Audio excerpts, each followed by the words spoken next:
Alright, today I'm going to show you how to install an alternator. Should be a quick process. I'm going to show you how to do it.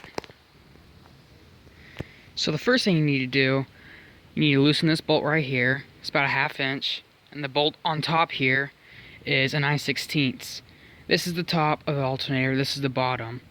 So don't get too confused. Don't forget to install this thing right here.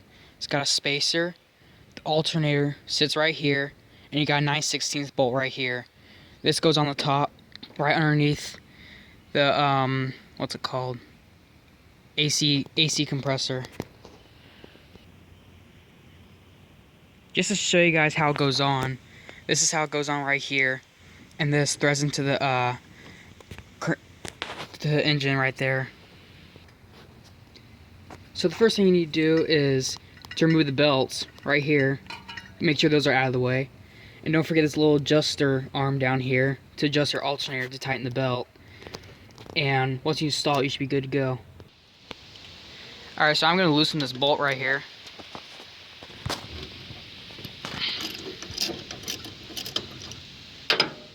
The auto parts store usually gives you a new bolt, because usually your other one's rusted out.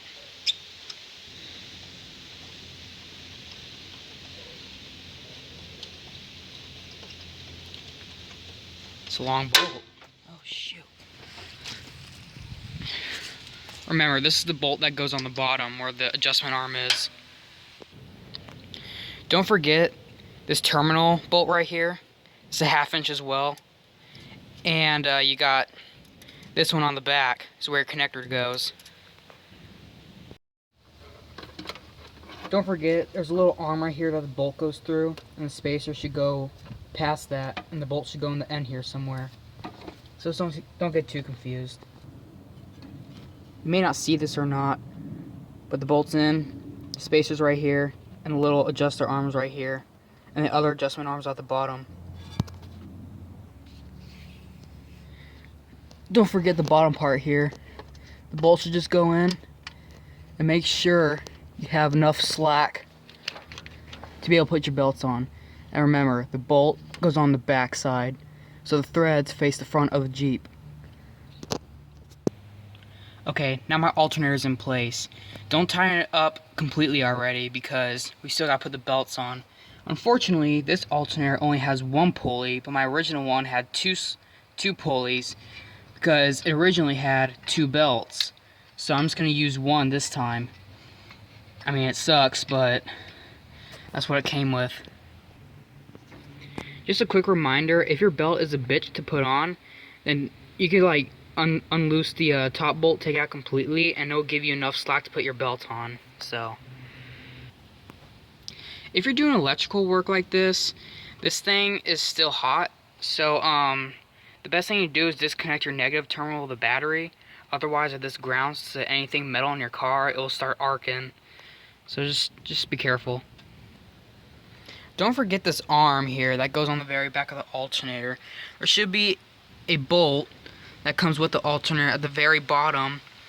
I don't know if you can see that or not, but that's where this piece goes. And this piece, I believe, goes on the top, so it should sit about that. I could be wrong though.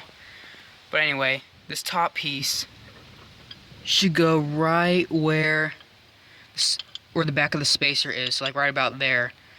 So just to be sure, here's a bolt that this piece hooks up to. It should be where the oil sender is, and it should be a 1/2 inch as well.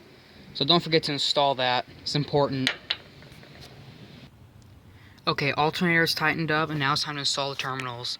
This terminal goes where that shiny bolt is right there. I don't know if you can see that or not, but it's like right about in that direction. And then after that, you got this plug, and it goes right on the side here. And it should be very quick. Should be easy install. Alright, all terminals are installed. Just to let you know, this terminal right here was a 7/16. And if you're working on stuff in this general area, I recommend you disconnect the oil pressure sender just to get it out of the way. It should just clip right off. Shouldn't be that hard. So, just to let you know. As you can see, rats got a hold of mine. Jesus Christ, that oil center, man. Oh, God. But anyway, everything's installed. Don't forget to install your negative terminal. Just like so. Tighten it up, get a good connection, and see what happens. Okay, now I got the one belt. Now I got this other belt that's completely useless now. So unfortunately, you have to disconnect the power steering to get this belt through. So just to let you know, or you could you might be able to reroute it somewhere. I don't know. I'll check it out. To loosen up the power steering, there should be two 9/16 bolts on the bottom on the back of this bracket here. Loosen those up. There's also a little socket right here so you're able to put your half-inch ratchet in here, and you're able to pull it forward. And you should be able to loosen up your belts that way. Alright, I found it. So what you're gonna do, it's probably best to put it on this. Make sure it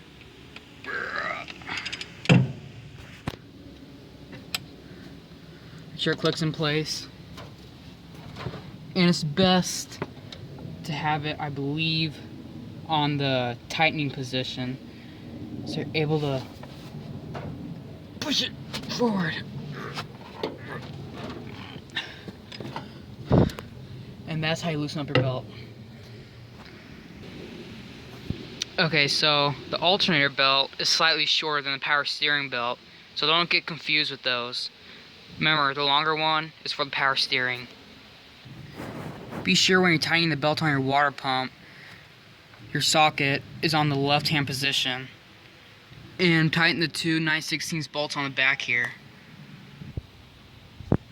Alright, be sure your belts are nice and tight. Everything's hooked up. And you should be ready to go. Okay, unfortunately none of my gauges work. I don't know what happened there. I'm going to check out the connections and fuses, but if you come on the bottom right hand corner here, that's your amp gauge, and mine slightly moves, so see? I don't know if you can see that or not, but it slightly works, so I don't know if it's going to tell me if my alternator is good or not, but we'll find out. Okay, so if you want to test the battery, make sure your alternator is working. Get yourself one of these volt tester things and hook it up to your battery. Black with negative, red with positive. So what you're going to do is you're going to come to this dial here and you're going to turn it. Come on, focus. There you go. You're going to turn the dial to the first thing there. It says DC and AC. And here it is, right here. So you're gonna put your red terminal there, your black terminal there, and it should read 12.3 volts. When you turn the car on, the alternator should activate, and this should read almost 14 volts. So that's how you check your alternator. So, just to clarify. Well, I can't start right now because it's cold, but you get the idea. Hopefully I helped you guys out, and hope you enjoy this video, and I'll see you next time.